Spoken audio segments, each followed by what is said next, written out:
Hello, everyone, and welcome once again to Wizard World Virtual Experiences as the crowd emojis wildly.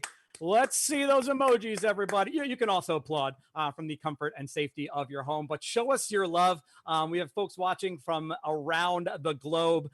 So show us that you're watching. Let us know that you're there by giving us all those fun emojis. If you're on Facebook, let's see those thumbs up and those hearts. If you're on YouTube, give us those face emoticons. And if you're on Twitch, you got a whole just lexicon of different emojis. So let's see it all. Show us where you are tuning in from. We're excited to have folks watching from around the world. These panels are coming to you completely free and live on YouTube, Facebook, and Twitch, but there are also some fun paid experiences you can take advantage of as well. We know times are tough, but this is a perfect opportunity to treat yourself or treat a loved one. We're going to be answering your questions during this live panel, but if you have very specific questions for one of your favorite actors, then head to wizardworldvirtual.com to purchase those one-on-one live chats. It's you in a Zoom room with your favorite actor or actors and a Wizard World employee kind of checking in. So definitely take advantage of those. Those are on sale throughout the week, whether you're watching this live or watching it later at wizardworldvirtual.com. In addition to those exclusive one-on-one video chats, you can also purchase autographs, video recorded messages. So definitely take advantage of those.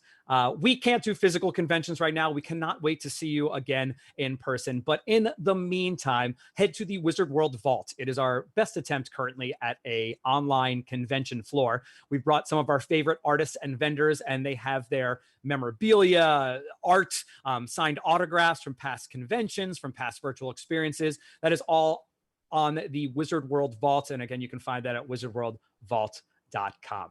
We have folks watching from around the world, everybody. I want to shout out some of the countries and states that are tuning in. From the United States, we have Massachusetts, New York, New Jersey, Nashville in the house. From around the world, we have folks watching right now from Germany, from France, from Israel, from the UK, and from Canada and Mexico. Great to have Quebec specifically in the house from Canada. We're so excited to have you here, and we're excited to bring out these next 4 actors. You know them from countless TV shows, films. They are the voices of some of the most iconic characters in cartoon history, both on the television medium, the film medium, and also video games. Let's bring them out one at a time, everybody. First up, he has been the voice of Porky Pig since 1990 in such series as Space Jam, or films as Space Jam, the new Looney Tunes, Tiny Toon Adventures, even Robot Chicken, everybody. Did Porky Pig on Robot Chicken. Speaking of Robot Chicken, he has also been the voice of Luke Skywalker from all of the Star Wars video games, or a huge series of the Star Wars video games, in addition to Robot Chicken as well. He has done a ton of anime, including No Face and Frog from Spirited Away, Lupin in Lupin the Third. We met him as Porky Pig very early on in one of my favorite series, Duck Dodgers. Speaking of Duck Dodgers, we've got a connection here in just a second. But let's welcome first to the virtual stage, Bob Bergen, everyone. Oh my gosh, it worked! Yay! You did it. That's the hardest part of the panel, Bob.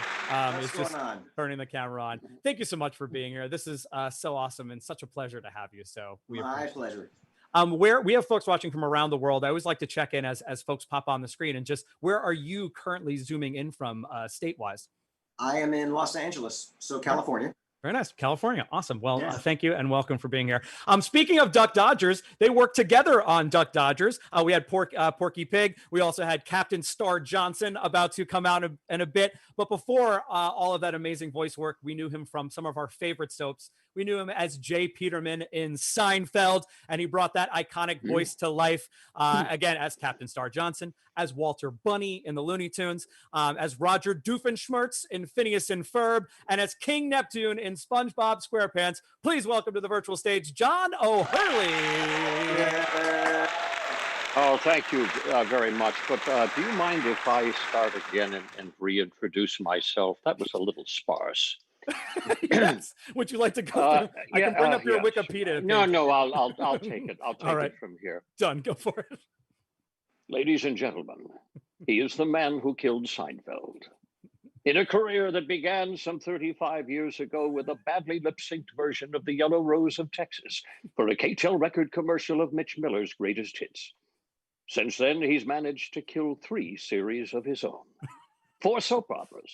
He's guest starred on more than 50 television shows. Not one is still on the air.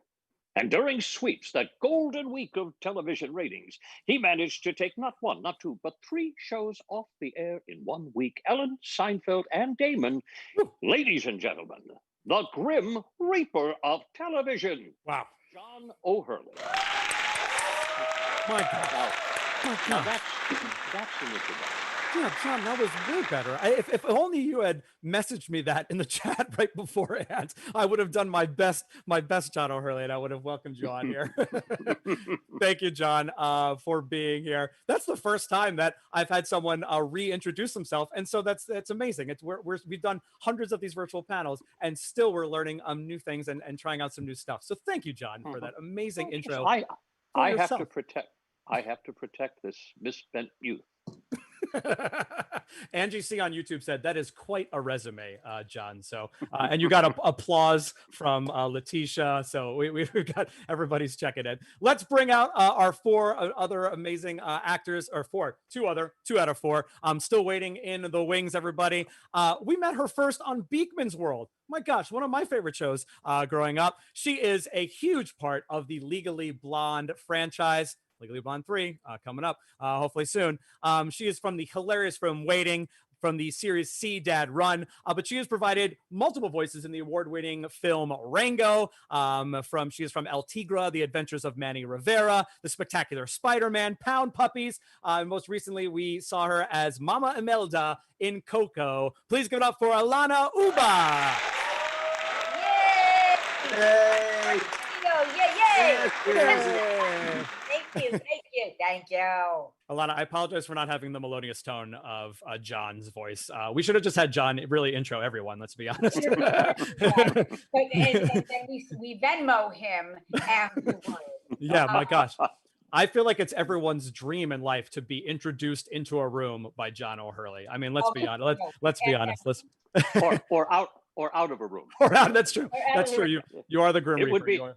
It would be so nice if you weren't here. Oh my gosh. We could do that. We could have John. You could just outro all 4 of us, and then you could just sort of take the panel from there. Time for you to go. We met. We know Bob is tuning in from California. John, where are you zooming in from for everyone around the world? I am in the boudoir of my home in Beverly Hills. Very nice. Very nice. So also California. And Alanna? I'm in the Canyon. I'm in Los Angeles as well. I'm in Laurel Canyon. Well, by awesome. the Papas. Yeah, and I know we share our love and wish the best of safety to those folks affected by the fires that are going on in California. Also, those folks affected by the hurricane. We know some are tuning in right now, so we wish you the best of safety during these times and recovery. Last but certainly not least, the audience is like, "Where's Debbie? Bring Debbie out. Stop talking, Mike." She is from the Sailor Moon franchise, the Tenchi series. She is Draculaura in Monster High. She is the voice of the aliens in Toy Story. That's right, the aliens, one of the best parts of Toy Story. She is Coco Bandicoot in the Crash Bandicoot video game series, but famously is Jimmy Neutron in Jimmy Neutron. Her current series is F is for Family. Let's welcome to the virtual stage, Debi Derryberry. Yay! Sorry, I had to put the baby and the dogs to out. Hi, everybody. That was good. That was our first time, I think, entrance with actual self-made sound effects. Nice work. Nice work. It's a living. Thanks for having me. It's nice to be here with all of you, Bob and John and Alanna. Hey, and thanks for the nice intro, Mike. And thank you all for being here from around the world. Yes, this is so cool. This is so awesome. I speak on behalf of the fans just to say thank you all for being here. We know the world is crazy, but we can all relate to cartoons, and you know what I mean? We grew up with them. We watch them currently. It doesn't matter how old or how young you are. Everyone in the world loves cartoons. And so we appreciate you being here for this Voice of Cartoons panel. And Debbie, where are you zooming in from? Lindsay, I'm in my office in Toluca Lake, which is kind of by Universal Studios in LA. Yeah. Very nice, very nice. So we got four Californians in the house. So I spend welcome. most of my waking hours right here in this chair. That's so awesome. That's so awesome. Yeah. Well, I mean, the one thing we've talked to a lot of anime actors and a lot of voice actors actually on these panels. And the one thing that's been constant during this quarantine has been the ability for voice actors to continue to work. And so, we're excited for any content that you're currently working on, or, that folks in the voice industry are currently working on. So we shout out to all the creators and writers and producers of, those current cartoon series. I want to kick things off, and we'll just kind of go around the room. Just reflecting a little bit back, what is it like to be such an influence on children and being voices in cartoons? There's a lot of things you can voice over. There's video games, there's anime and things like that. But so many of you have brought so many iconic characters to life that children know and love. You can see some of them over my shoulder here. Those are just, some of the main ones, but my gosh, countless and countless voices. Bob, let's start with you. Just talk a little bit about what it was like. So many amazing voiceover actors have taken on this role of Porky Pig. Mel Blanc, obviously being, one of the most famous, but you've been doing it for so long now, and you are the, the official voice of Porky Pig. What was it like taking that on, and then just being such an influence for kids watching Looney Tunes around the world? Well, I'll correct you this much. Yeah, go for it. I'm not the official voice. None of us are the official voice. We're just the voice the day they hire us. Wow, no matter who's voicing what classic character, we don't have a lifetime contract. Mel Blanc did, because Mel Blanc was Mel Blanc, and nobody will top Mel Blanc. Sure. I will tell you, though, that none of us really knew we had an impact on anybody other than enjoying each other's company at sessions and doing what we love until we started going to these fan conventions. I can remember going to my first fan convention, and I'm just walking, down the hall, and people are like noticing me, and then they follow me into the restroom, and then they and people would ask for my autograph. I'm like, you guys know who we are? It blew my mind. And then we would do wonderful panels like this, and all of us were on the same boat, that this is just mind-boggling that people not only we just didn't know how we touched fans. So that we're talking now 25, 30 years ago when I first started going to fan conventions. Sure. I'm so glad you guys are doing this, because I miss this touchstone that we have for the people that enjoy our product. And thank you guys for tuning in today, and thank you for continuing to watch it. I do not take it for granted. That's so awesome. That's so awesome. Debi, talk a little bit, obviously longtime voice actor, so many iconic characters that are just beloved by children around the world. Talk a little bit about getting into it, and then also the fan experience, like Bob was touching on. Well, I want to be a country singer, but nobody would hire me to sing like a grown-up. I moved to Nashville. What? Never too late, baby. She sings. She sings. I do. I continue to sing, but in Nashville, I got hired to sing like a baby. And then somebody said, do cartoons. So I came back to LA to do cartoons. And like Bob, we don't really hear the feedback. And when we started this, there wasn't even an internet. We had a beeper. And now that there's conventions and ways for fans to reach me, and being able to be the voice of Jimmy Neutron, who's like the most wholesome, smart kid, and it's such a great show. As a parent myself, I was really happy to have my kids sit down and watch Jimmy Neutron, because it was smart. It wasn't vulgar and bloody, and although I do love vulgar and bloody on my adult shows, but if you want wholesomeness for kids, you can't get any better than Jimmy Neutron and Curious George. And yes. I love it when parents will tell me, my kids love that show, or when I'm at a con and people will come to the table and they'll actually be in tears. They'll be like, you made my childhood. You are my childhood. I'm like, I didn't even know. It's very flattering, and I'm lucky to be in it, and glad that there's a way to make a living when you sound like me. It's a super great job. And like Bob, grateful every moment. Don't take it for granted. And I just thank you, everybody, for being here. I love it. Awesome. Well, we appreciate you being here as well, Debi and Bob and John and Alanna. Alanna, I want to turn to you, and really, and John too. You both became popular, right up front for your, in-person acting, if you will. I don't like to differentiate it. I think all acting is acting. It's just different mediums, You can say on camera or voiceover acting. There we go. Yeah. But Alanna, what was it? We'll start with you. You know, just making not really the transition, but just what was it? How did you sort of get into voice acting, being a part of everything right up front? Well, cartoons were always my babysitters growing up. I mean, I was a total latchkey kid. So I had, I'll never forget it. I would go home and then it would be pre-taped Merry Melodies. I had it on my VHS. Yes. And then I had Wait Till Your Father Gets Home, which was an adult cartoon. Does anyone remember Wait Till Your Father Gets Home? It was very West Coast, right? And then it was the Benny Hill Show. So I never thought, if anything, they gave me hope that you can actually make a career out of being weird. You can get paid for acting like a freak. And then, I started to really master the art of crane calling when I was a little kid. So it sort of makes sense. The Jerky Boys before they became the Jerky Boys. Oh, the Jerky Boys. Nice, good reference. Yeah. And it was funny. I was in my early 20s and my manager said, Alanna, you sound like a little boy. You have this gravelly, weird voice that could probably do really well in voiceovers. I said, you think? She said, absolutely. And you speak Spanish.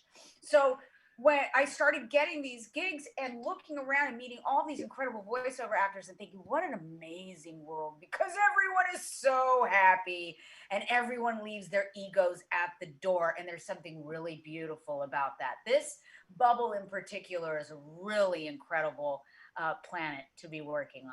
That's so cool.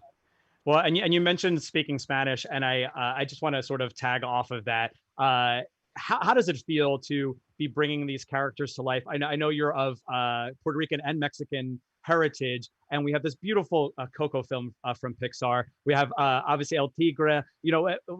What was it like bringing that sort of culture to the cartoon world and that representation? El Tigre was a very interesting cartoon because it was very fast and wacky, and it really did celebrate the Mexican American cultura. That is very, very similar to especially Los Angeles. That influence. In certain neighborhoods, et cetera. And this kid was just a neighborhood kid with a Mexican father and a Mexican. With two different generations living in the same house, all these three generations of men living together. And that was really fun for me. When Coco came around, I really didn't know what the movie was about. They're like Fort Knox, obviously, Pixar, when it comes to sharing whatever content they have or what they're trying to build. And it was very interesting. When I first read the scene, I thought, is she at the DMV? Why is she so mad that her photo isn't somewhere? She's got to be at the DMV. And so I get there and they're like, no, she's dead. She's dead. and so it's funny. I would do one scene at a time for the recording. So you don't really know what it all is until it's finally put together and you see it for the first time on the screen with everyone else. And you think, oh my gosh, this is very important. And I took my mom, of course, who's from Sinaloa, and she was just blown away.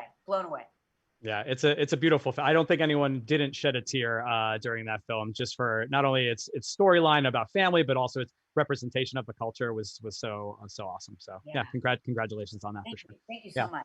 Yeah, John, let's get to you. Obviously, a huge soap star.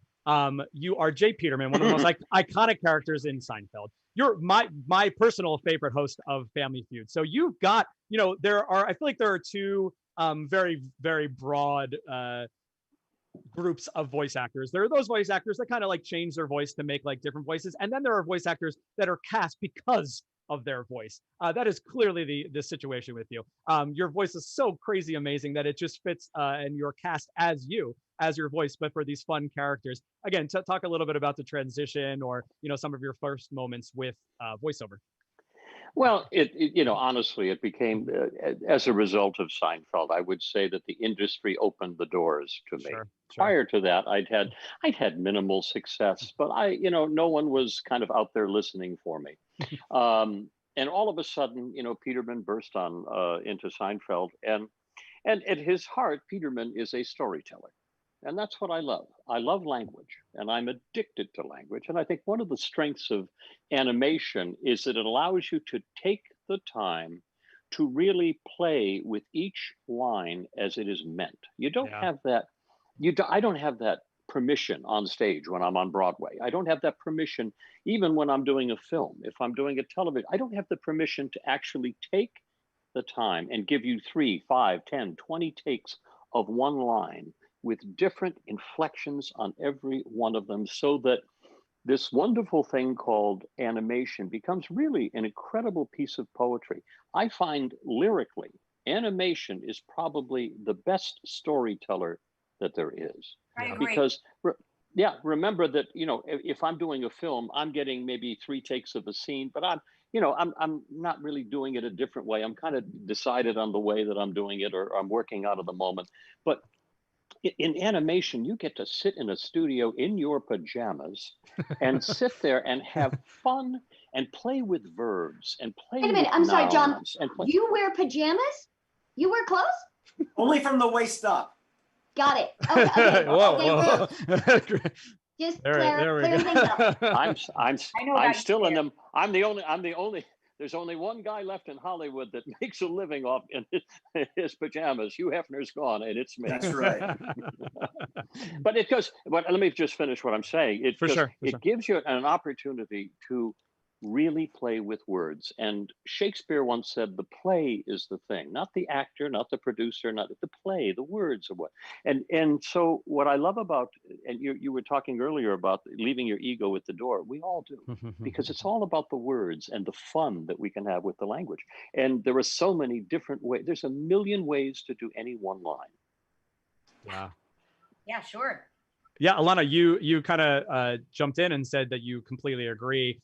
Similar what are your reflections on that being like the greatest form of storytelling is voiceover, and just the freedom that you get to try out new things and express new feelings? It really is like recording a song, because it really is about timing, and kids respond to quick and they respond to pep and energy, and you're playing these characters that you wouldn't necessarily be able to play on camera. Yeah. You know, I'm on Crossing Swords and I play the Queen of England who has a sex addiction, and I think, well, I would hardly get cast as the Queen of England in person. I mean, I look like I should maybe be doing press for the Queen of England, maybe being a PR person, but I certainly don't look like the Queen of England. So you are playing all of these interesting characters and suspending belief, and it's super cool. And if I can say something, Alanna touched on something, and so did John. People who don't do what we do, most of the time we record the voices first.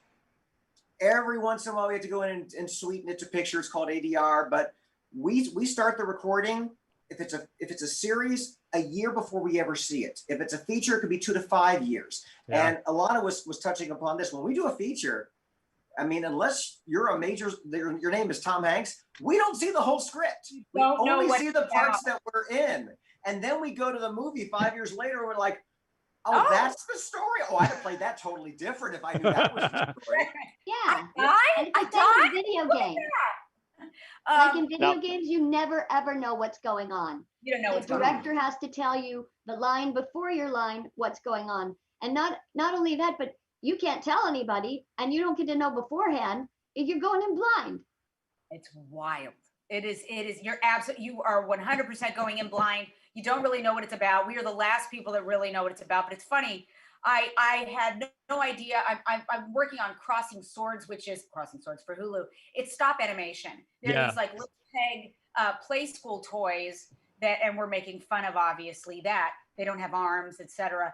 And I was just walking out of Stupid Buddy Productions, where they record most of all of the actors. And by the way, we never see each other anymore. You usually go to a very solitary business now, where all of the voiceover actors are recorded separately, not together.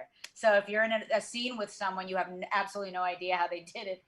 Sometimes they'll play it for you so you can hear what the other actor did, and they'll give you the choice that they liked. But it's just very interesting. I walked out and I met the woman who said, "Oh my gosh, I do your expression. I do your eyebrows."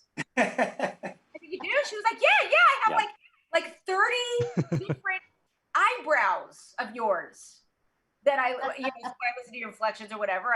These the angry eyebrows." And she was showing me all of these, all of the different expressions on the peg characters that they do for stop animation. It was intriguing. And you know what else is? Go ahead. Robot Chicken. The fun part about animation also is it's you get to help the animators because you just have the line, and like John said, you can read it. You know, you give them an ABC or an A through F, different reads, and the producers will pick which ones they want. But you can look at the stage direction, and it's all choreographed. She walks in, she trips, she goes down the hill 3 times before she face plants in a pile of sand, and then she pulls her head out and says through a mouthful of mud, "I love you." And then all that choreography, you do it to give the animator something to do. And it's the joy of voiceover, and you can tell and hear a seasoned voice actor rather than somebody who isn't, because they'll just say, "I love you." And there isn't all that fun stuff that we get to do. Yeah, you vocalize exposition. I mean, that's what separates the amateur from the professionals. They can see in that script all those delicious moments that you can vocalize. And Tom Hanks, God bless him, I saw him on a talk show years ago where he said Toy Story was so hard because as an actor, he didn't realize how much he relied on a glance or a look or a raised eyebrow. And you got to vocalize a raised eyebrow. How do you do that? Well, it's what we do. Yeah, it does. I go back to understanding and that the voice is a musical instrument, and it has to be treated as such. And that's probably kind of the genesis of the voice of Jay Peterman, is that everything was up here or down here like that. I just rolled, but that was a practice thing that I did. It wasn't, all of a sudden just spontaneous where I walked in like that. I had my musicality down with that script before I walked into the script reading. I knew exactly what I was going to do with each line and play, because he was that type of character. Animation has that same type of feel. Your voice is a musical instrument, and you learn. And to underscore what we're talking about, what Bob was saying about the difference between somebody who does this for a living and somebody who's just doing it, is that you learn to accentuate certain things. To begin with, for me, my priority is the verbs. I start off my verbs, then I work on my adjectives and my adverbs. The nouns and the pronouns mean nothing to me. But I learn to color in as many different ways as I possibly can, and I focus on those things. So in many ways, I've got a violin in my arms, and I am giving that sense of the adagio when I feel that it needs it. And that's the joy of animation. You have the time and the privilege to do that. Now, point number 2 is someone that we've neglected to talk about, is how powerful the directors are for us. 100%. Because remember, they are telling us the story as we are creating the scene for you, or the lines for you. But they're giving you, now he's really upset here, so don't be afraid to really respond sympathetically here. Slow down, take his time. Directors in animation are so acute on the power of the spoken word that they are listening for the inflection, where a movie director is, okay, we got that shot. And that's the thing in voice acting too, is the directors will expect the voice actor to be able to take that adjustment. Like John, you said that you had it planned out in your head how you were going to say that line.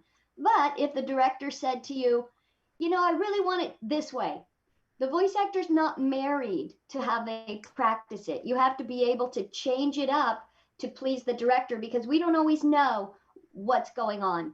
And again, you can tell the seasoned voice actor, because they will take that adjustment. They'll emphasize a different word, or they'll change the music in it. And it sounds kind of easy, but it's not. It's a learned technical skill, and it's fun to be able to do it.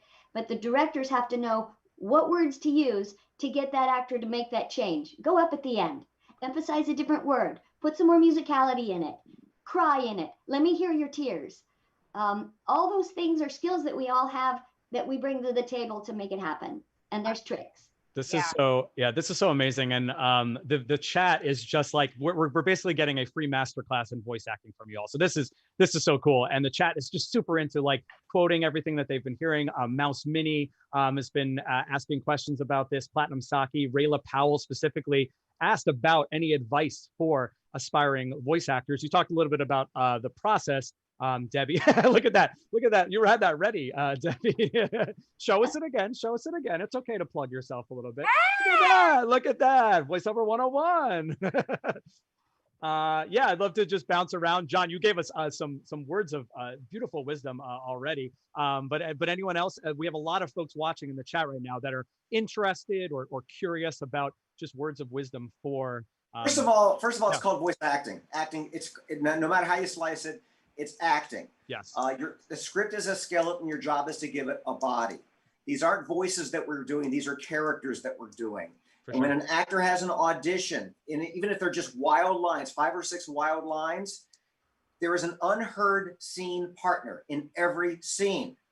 The actor, the character has got to relate to the scene partner just as if this were on stage or film. Who am I talking to? What's my relationship? Where are we? The microphone is the ear of your scene partner. Where you are on mic corresponds with where the characters are in the scene. Now, you don't see the scene. 80% of animation is in the imagination. So your job, you've got to be bigger than life, you know, and if you physically play the character, the voice will follow. You know, Debbie will tell you this because we both teach. You got to stay on mic, but you got to still use your body. The Pixar people, Alanna, they're wonderful at that because it's tug of war. You know, if you're doing a scene, you're doing a tug of war, you're doing stuff like this. Yeah, you know, yeah. The whole time. It's interesting. It really depends on the age that I'm playing. But if I do play a kid that's much younger, I have to sit down.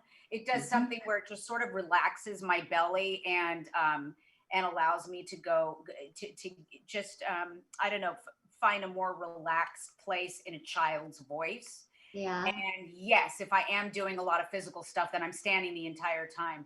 But it was interesting what you were saying. A lot of people, you know, are naturally gravitate toward the world of animation because it does seem very simple.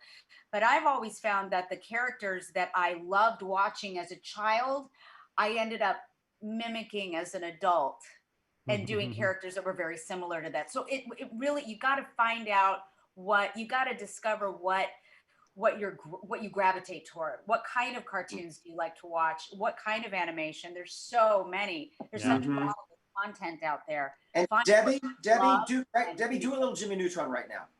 Oh, okay. Oh, got him lost. All right, stop for a second. Do you guys ever see her face? Her mouth changed shape. Her eyes looked different. Jimmy Neutron's a little boy. He doesn't talk like Debbie Derryberry. He's got a whole different facial expression. This is what I meant by if you physically play the character, the voice will follow. So all of us, I remember working with John on Duck Dodgers, and he'd be standing like this. His posture would change. The voice stayed the same, but the character, the posture changed.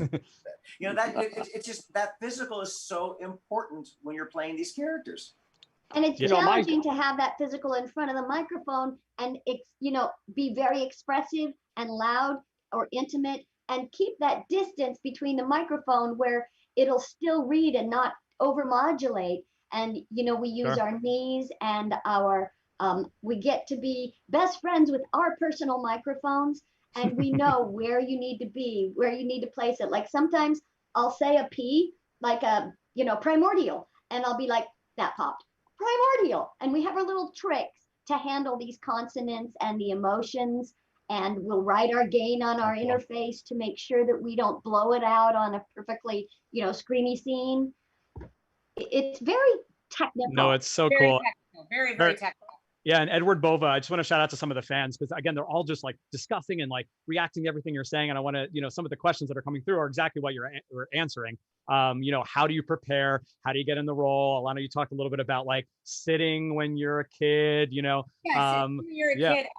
It works for me. I love sitting down. Most actors, most voice actors don't. I really do like it because the more relaxed I am, the better the performance for me, if anything. There's also, for auditions, it's interesting because now we have these little things called iPhones, everyone. And we can go to voice memo and record our auditions. So I usually like to go into the closet and hide in there and record my auditions while I'm looking at my sides. I mean, it's about as glamorous as, you know, a trip to Taco Bell. I'll go you one better. I host the national dog show on Thanksgiving. Yes, Day. you do. Every Yes. year. Great. There are a lot of people are shouting out to that, John. People are like, we love you at the dog show. Yeah. And I will tell you that there are times when we need a little bit of a phrase or redone or something in the post-production. And you're right. I'm in my clothes closet with my microphone. Wow. Do the visual. Yeah, there are no echoes. There's no echoes. It's fantastic. It's like you have this. You have padded walls by the clothes. The walls are padded. A lot of folks There's are asking. carpet on the floor. And by the way, some of my suits are too. I'm sorry, I just won't change. Pajamas, John. Remember pajamas? We have a bunch of. I'm sure you've had this question before, but a lot of fans are curious. DJ Gemin Joe 94 and Edward Bova, specific characters that are your favorites, or the ones that you enjoy bringing to life the most for all of you. Well, I like the pig. The pig's good. He's fun. I got into the business because I wanted to be that character. So that's I'm awesome. very blessed to play that character. Really? That's awesome. Yeah. Oh yeah. I was 5 when I told my mom I wanted to be Porky Pig, and she said, "You can't be Porky Pig. You're Jewish." And I didn't know what that meant because we were bad Jews. But you know what? It's so people say, "What's your favorite character?" Man, I've got characters I've played that I've loved. But you know what's really exciting? And I'll bet everybody will say the same thing. The next character that you haven't done yet. Yeah. All of us audition. And no matter where you are in your career, we audition every single day as if we're brand new. And every once in a while you get that script, whether you book it or not, you have as much fun creating that character just for that audition. Because look, we didn't get into this business.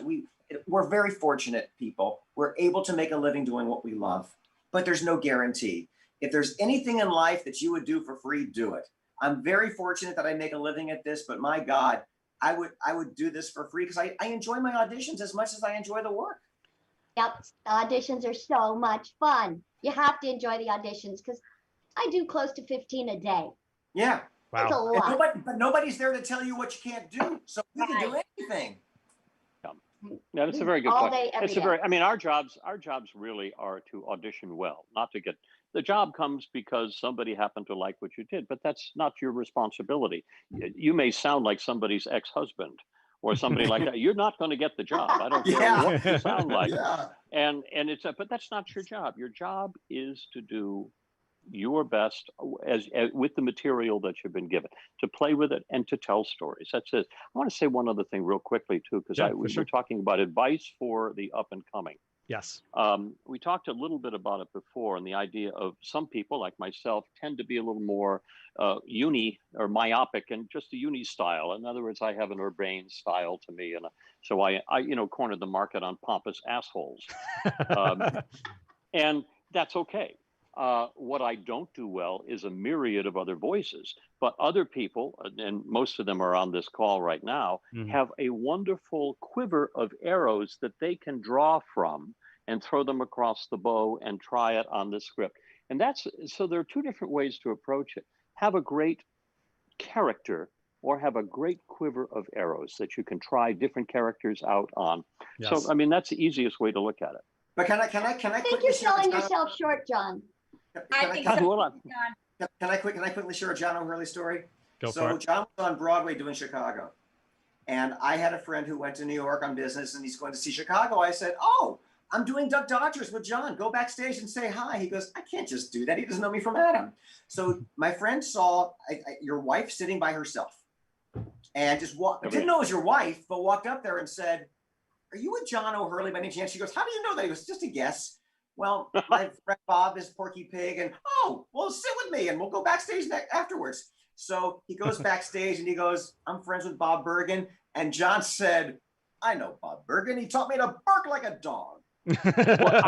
Now, let me tell you that. But let me tell you that I wrote that in my first book, Dog Book. I've written a bunch of dog books, but I did write that, and most people don't realize, and I never, it's like people always say, bark like a dog, and everybody goes woof woof, and they don't realize that to the ear, the bark is an inhale, not an exhale. It's That's my man. There you go. and I go, and it's and you were the guy that told me, and I remember that, and I go, that may be one of the most fascinating tips I've ever been given. And do you know that right now across the globe, there's probably 100,000 people going because they're listening. Oh, and it's an inhale. No, we're all practicing. It's an inhale. Very good, my friend. Mine are outies. My bark's an outie. Oh, well, everybody's different. I want to add in a question from Grant Martinez, who's also watching, because we're touching on so many things, which is so amazing. But yeah, I want to again get back to and start with you, Bob, just about a dream character, because you started to mention it, and then I want to get to the other three about favorite characters and then sort of dream characters. You talked about the next character is your favorite, or what you're aspiring to be is like that next thing. Do you have something in your mind, like either stylistically or property wise that you're looking for? No, just whatever it is. Because I'm not a writer. I'm not a creator. But what I would love is, before I go, I would love a Bart Simpson, a SpongeBob, a Jimmy Neutron, creating something original that hasn't been done before. So because I'm kind of well known for taking the classics and keeping them going. And we've all done those characters, but they may last a season or two. I would love to have that something that just somebody else has to take it over because I'm retiring. That hasn't happened for me. Yeah, that's an awesome point. Debbie, you obviously got the opportunity to create a bunch of characters. Anyone that sticks out as your favorite, and then anything that you're looking forward to trying out in the future? Over the course of my career, it's been fun I started out just feeling really comfortable just doing little girl voices, because that's where my voice was and that's what it sounded like. And then after I had my kid, I was able to do a mom's voice because I could feel what it felt like to be a mom. Sure. I transitioned into, now I can do granny voices, and there's tricks to all of these voices. I did one on with Howie Mandel on a show called Bobby's World. So good.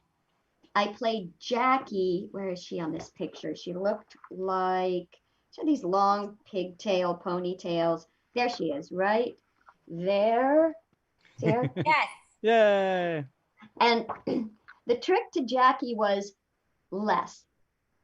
I don't ever sit down to record, but Alanna, I may have had to sit down for this one because he sounded like this. Yeah. She couldn't go, like I'd emote and the director would be like, no, less. Okay, is this less enough? I would be like eating the microphone to get that personality through. But I'm doing this new one that's, F is for Family is so much fun. I do this one called Bridget, and she curses like a sailor. She will go at your dad's whatchamacallit and beat you to where do you know with it. I think there's more curse words than non-curse words. And for me, that's super fun because I love preschool. I love doing cartoons for kids. But once in a while, we want to let loose, It's just fun to explore everything. And for a voice I would like to do, like Bob, I just have fun doing every single thing we do. Yeah. So I don't know. Maybe it'd be fun to be paid to speak like a grown-up as a principal. I don't really get paid to talk like normal people. I'm mushrooms and squirrels and, gophers and cursing children. And, Helpy on Tigtone on Adult Swim. This is Helpy. Yes. Yeah. Helpy can regenerate. You can cut off his arm. It's just all fun. I like it all. It's all fun, and we love hearing it. We love hearing it, and that's If you're not having fun, no one's going to have fun watching the cartoon. They're not going to have. I mean, you have to. It's imperative. It can't be a job. It really can't be a job. And you know what? It beats working for a living. Play. It really does beat working for a living. Absolutely. It's all about play. It is all about playtime. What I really like to do also is look at very interesting voices like Helen Mirren. I'll watch about 5 minutes of her in an interview before I go in and do Crossing Swords as the Queen of England. If I can hear them there was this one character that I did just recently, and I was mimicking. I found myself trying to mimic Kate Blanchett in Blue Jasmine. She had a very sort of, yes, she was upper crust, upstate New York, and she was, you know, from a family of means, and she had this kind of voice about like, and it worked. It worked for that. But be ready to mimic. That to me is such an art unto itself. Is mastering the art of copying sometimes. Good ear. And then every you have 200 other voices in your head, and you're like, wait a second, I think this might be really fun for this. Ooh, I got this for this, and it really is a matter of what choice you're gonna make. You know, when I watch Family Guy, I think to myself, oh, those are clearly not their voices in person. They're just these amazing. Who would have thought that, you know, Alex Bornstein would be a New Yorker living in the Midwest, to Seth MacFarlane's character, who is clearly Midwest, but then, you know, it's just reminiscent of all of those fun cartoons back in the 80s where you're like, what is this New Yorker living in Texas with this accent, married to, you know, a guy who sounds like he's from Milwaukee? You know, it's just this fun amalgamation of all these different accents and characters and voices. And anyway, I love it. So, you can pull from a huge bag of tricks. You know, and the longer we're in this business, we end up, you know, can you do the Midwestern accent and the New York accent? Can you do a sideways lisp? Can you be a teenager? You know, I layer these things, and in my classes, I teach people, like, if you have a typical teenage voice, and then you take that teenage voice and you put braces on it. So now she's a teenager with braces. And then maybe, you know, okay, maybe she's from Wisconsin then. Okay, offer crying in the mud. Now, what do you type? So you just reach in your bag of tricks and you throw them all together and you make a pie. Yeah, that deserves a little applause right there. Just that like transition of voices. My goodness, my goodness. And I love that we're talking about like adult. I mean, my gosh, we've all said it. All of you on the call have said this, that the creativity is just, it abounds. You know what I mean? You can really take anything. And even the adult cartoons are so brilliantly put together and beautiful. There's so many amazing voice actors out there and just putting on these amazing shows. So Alanna, we talked Crossing Swords, so good. John, obviously you got to work on Archer. What a great character. Well, you know, it's good that you bring that up, because I love, you know, if you say what characters do you love, I love that style of that, you know, of that wonderful 40s radio drama. I mean, it was just, it was a style, and because I play against it and I like to be self-deprecating. I mean, I can have more fun with those characters because they're absolute raving lunatics. You know, if they're written well, you know, that's you know, the sense of I was reading my name on the back of the door. Rignod Kusun. You know, just these wonderful, you know, wonderful stylized, and I love doing that. You know, but I also I look at my favorite characters that I've played, and obviously Phineas and Ferb. I loved. I think the funniest. I just think one of the great series ever written. It was Seinfeld for kids, and whether I was on it or not, I watched it, and I would watch it time and time again. It is one of the most imaginative, funny shows there is. Now, but then you have SpongeBob and you have King Neptune, and I want to tell you a little story because you want to talk about how it affects kids. I have a group of behavioral psychologists that use me as a tool, and they use King Neptune because all the kids know King Neptune now that they're in their behavioral problem era. And they use King Neptune to talk to the kids. And the psychologists will send me a series of bullet points that they would like me to communicate to the children. Genius. And I do it in the voice of King Neptune. And you know, isn't that amazing that like you can say to somebody one thing, but somebody else has the influence. Isn't that interesting that an animated character would have such influence to them? And you know, so I look at that and I just go, you know, I have to kind of give myself a little pinch that, you know, for whatever reason brought me this far, I was supposed to be doing that as well. You know, John, you were talking about how you think you just have, or you say you have this one voice, but in VO, the things that affect your performance are not just your voice. You have your tone, your pacing, you have your attitude, and all of those things create the characters for your you're different acting things. and reacting. So yeah, it's like Lorenzo Music used to say, I just do one thing. Like, dude, you do that one thing for so many different things, but it works because of authenticity. That's what acting is. It's being truthful. Platinum Saki is curious. We've mentioned a bunch of iconic voice actors over the course of this. Do you have a greatest voice actor that you've either met or someone that you kind of like look to as inspiration? Bob? Well, yeah, I live in Bob Bergen's shadow. John DiMaggio. I got to tell you, for me, it was Dawes Butler. I studied with Dawes Butler off and on for 10 years. And for people who don't know who Dawes was, Yogi Bear, Huckleberry Hound, Elroy Jetson, yes, Tom McGraw, Snagglepuss. And within my classes over 10 years were Nancy Cartwright, Bill Farmer, Corey Burton, Patty Paris, Mona Marshall. Everybody had MMBBDD. That's interesting. Debbie Derryberry, were you there? No, I didn't get here till after Smurfs, which was after that. Dawes. Bam Bam. Did Elroy do the Bam Bam voice? No, that was Don Messick. Messick was Bam Bam, and Dawes Butler was Elroy. But Dawes was the first. I'd studied voiceover for years. He was the first teacher to use the A word, acting, and he also taught us to physically play the character, because when he did Yogi Bear, he would stick his chest out, and that's how he did the voice. And if he went from this character to Snagglepuss even. He had to change his physical so the voices wouldn't blend if they were talking side by side. So that's one of the tricks that we do. If you physically play the character, the voice will follow, because for scale, which is the minimum they have to pay us for TV, they got you for at least 2 characters. If you do a third, you get an additional 10%. So I one time had a 7-way conversation with myself once on a show called Fraggle Rock. And, I think that's when I discovered margaritas, because I was like, whoa, I'm Sally Field and Sybil. Holy crud.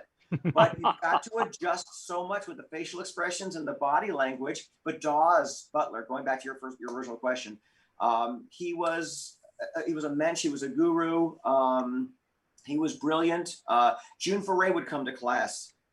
Penny Singleton would come to class. Lucille Bliss would come to. People working would come. Don Messick would come, because it was just gold. That's so awesome. I heard there were a couple, we all kind of, everyone got excited and shouted out a couple of names overlapping each other. Any other ones stick out to anyone else on the panel? I don't have one that sticks out, but I work with so many different people, and I learn so much from watching different voice actors, from watching Bob or E.G. or Gray or D. Bradley Baker or D. Oh my God, D. That's the beauty of being in these recording sessions with other actors. That was Charlie Adler, to me, is such. He's so shy, though. He's so shy, so demure. Get him out of his shell.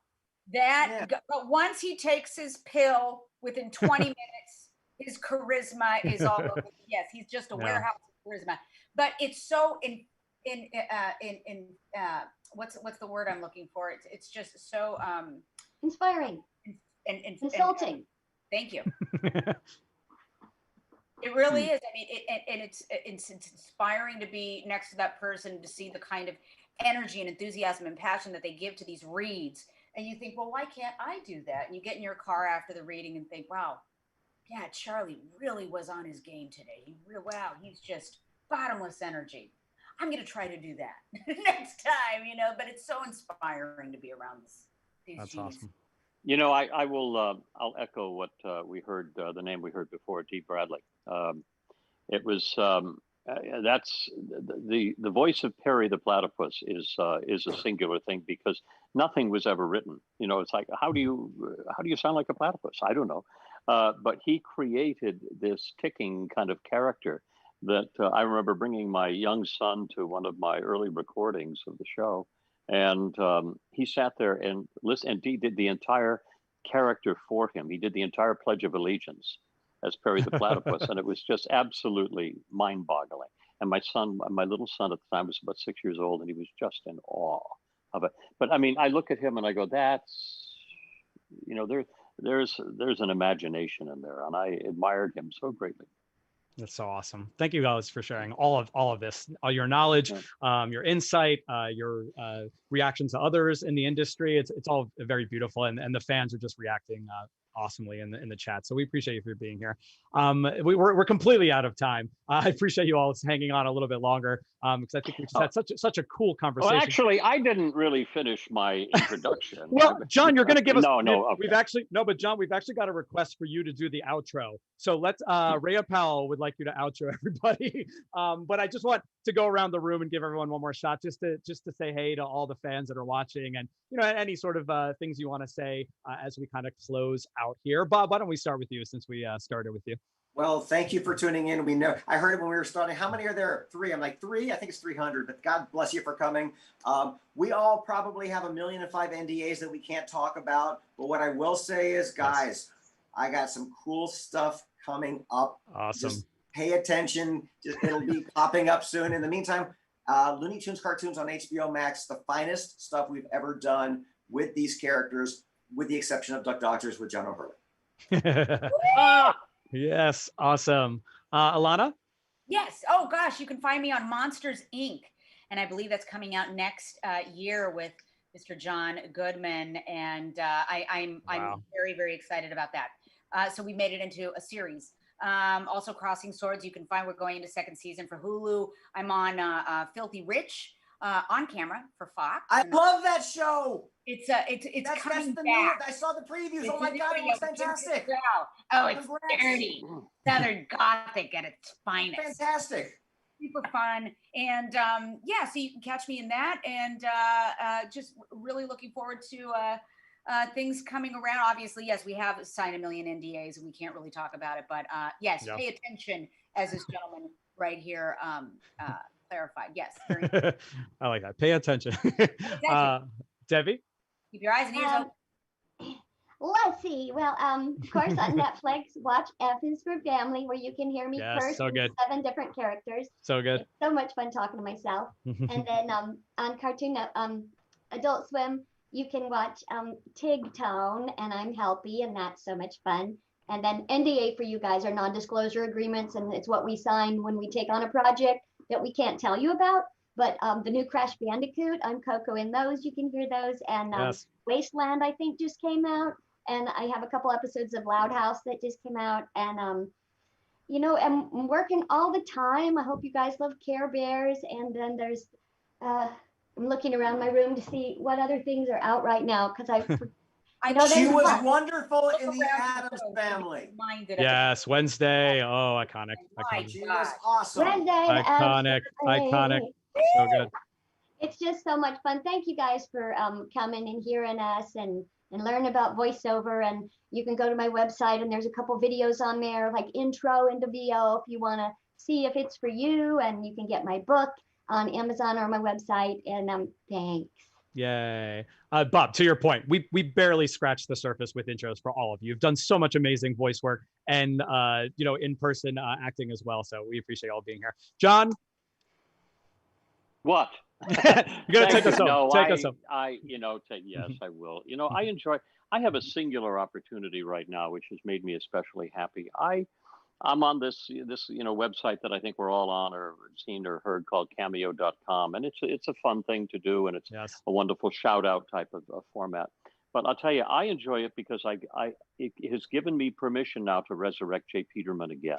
And I write these personalized J. Peterman stories for every situation, from people for birthdays, for graduations, stage 4 cancer patients, pep talks to people, and again to kids and stuff. And it gives me a chance to take this wonderfully iconic, weird character that is blessed with a sense of poetic wisdom, and keep him going again. And I love doing it.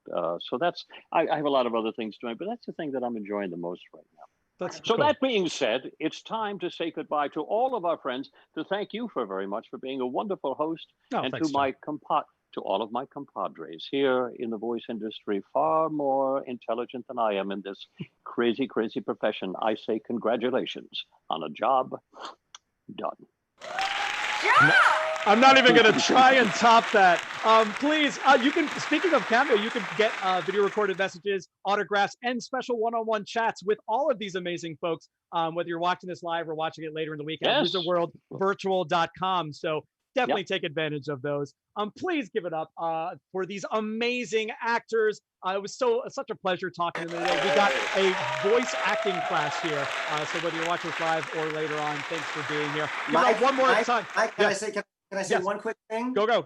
Yes, for sure. That's all, folks. There it is. I'm not even... Big. Excellent work, big. Let's hear it. Show me those emojis for Bob Bergen, John O'Hurley, Alanna Ubach, and Debi Derryberry. Thank you. Oh my gosh, thanks so much for tuning in. Continue to follow us at Wizard World on Facebook, Instagram, and YouTube, and Twitch, and all of the things, Twitter. We've got some amazing panels coming up this week. We'll be talking to the cast of Napoleon Dynamite. We also have Billions coming up and Bones. Check that out, wizardworldvirtual.com or the wizardworldvault.com. My name is Mike G. I've been your host for today. You can follow me at Mike G Does Things to submit questions early. This was such a treat, and we will see you next time. Have a great weekend, everybody. Take care.